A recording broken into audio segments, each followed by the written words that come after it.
Bom dia, meus amados. Hoje nós vamos estudar o capítulo 15 do livro de Atos, mas eu não vou ler o capítulo todo. Eu vou me atentar para alguns pontos principais, né, aqui no capítulo. E o capítulo ele gira em torno de uma discussão, porque algumas pessoas começaram a pressionar, né, os gentios que estavam se convertendo para que eles fossem circuncidados. E no capítulo, no verso 1 diz assim, ó: descendo certos homens da Judéia, ensinavam aos irmãos e diziam: a menos que sejais circuncidados conforme o método de Moisés, não podereis ser salvos. Então aquelas pessoas estavam dizendo que a salvação dos gentios dependia deles serem circuncidados. A circuncisão era um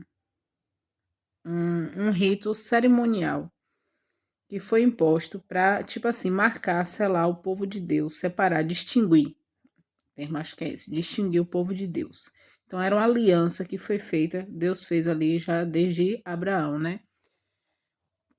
Com o seu povo.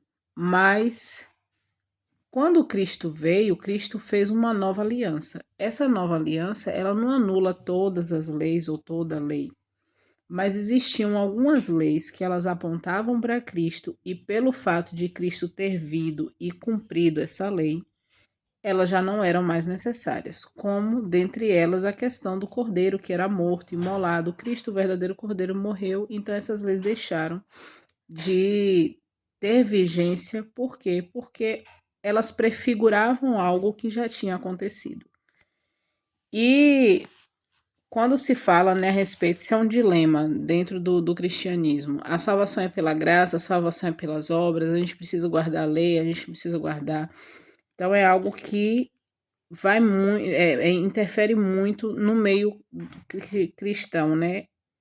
E a gente entende que existe uma lei moral que Deus colocou, que ela representa o caráter de Deus. E que essa lei, ela é imutável, assim como o caráter de Deus não muda, a sua lei também não muda. Mas existiam coisas que Deus deu para as pessoas naquele tempo, de acordo com a necessidade. Existiam leis de saúde, que era por eles não ter saneamento básico. Então, existem várias coisas assim que não se aplicam a nós nos dias de hoje. Mas o fundamento básico do cristianismo, ele não deixou de existir.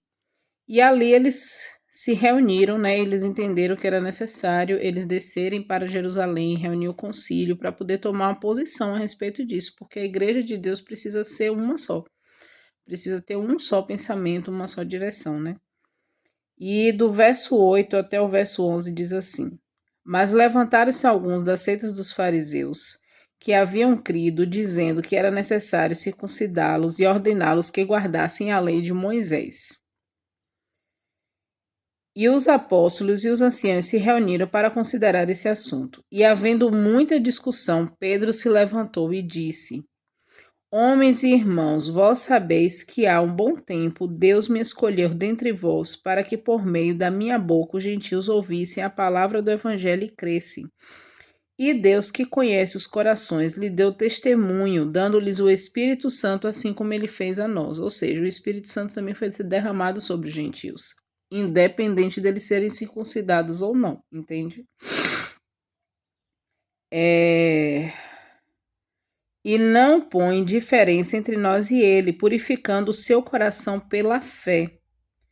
Agora, pois, por que tentais a Deus, pondo um jugo sobre a cerviz dos discípulos, que nem os nossos pais, nem nós somos capazes de carregar? Mas cremos que pela graça do Senhor Jesus Cristo nós seremos salvos, como eles também. Ou seja, a salvação é por meio de Cristo, pela graça de Cristo, tanto para judeus quanto para os gentios. E ali eles continuaram. Paulo também falou, né, a respeito da obra que Deus tinha realizado por meio dele e de Barnabé entre os gentios.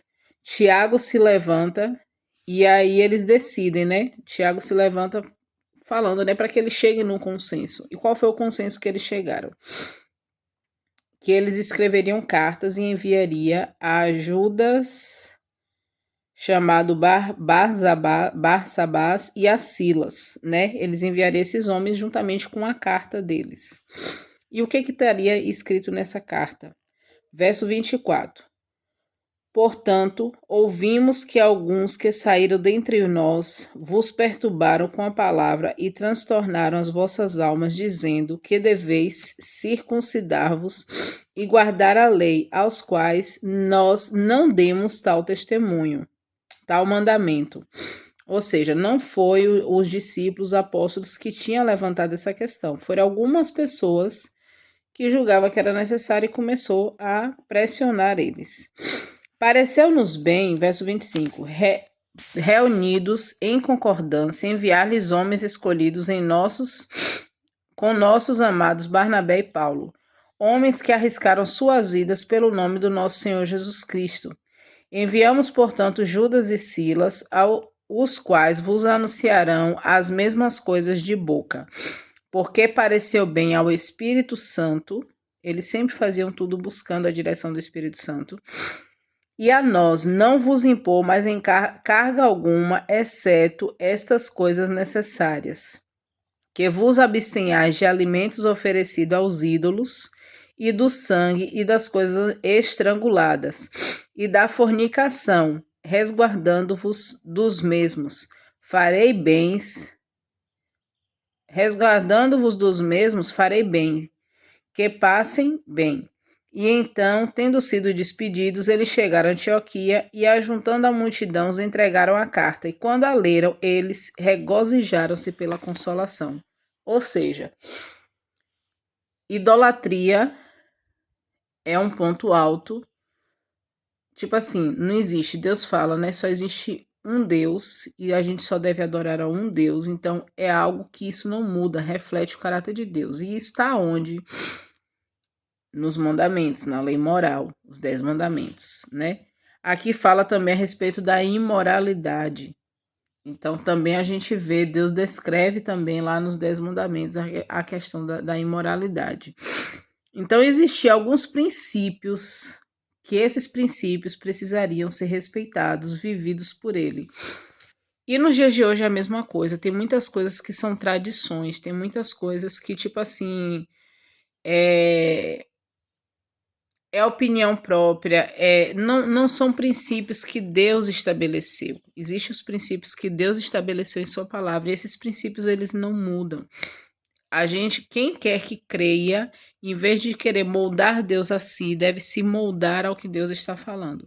Mas existem coisas que nós colocamos um jugo muito pesado sobre os outros, sendo que nem a gente mesmo vive, nem a gente mesmo segue aquilo.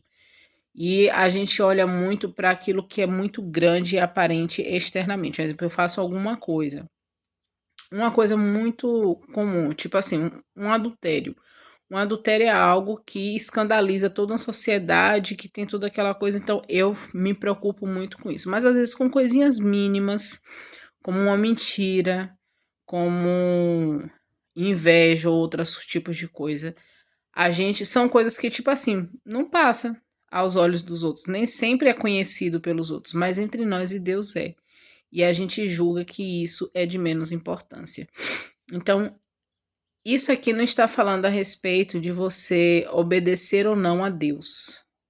Esse capítulo, ele vem falando a respeito da gente colocar o que a gente acha, as nossas próprias opiniões, nossas próprias tradições, acima do que Deus diz, e muitas vezes levar um fardo muito pesado para os outros, sendo que nem nós mesmos estamos vivendo aquilo.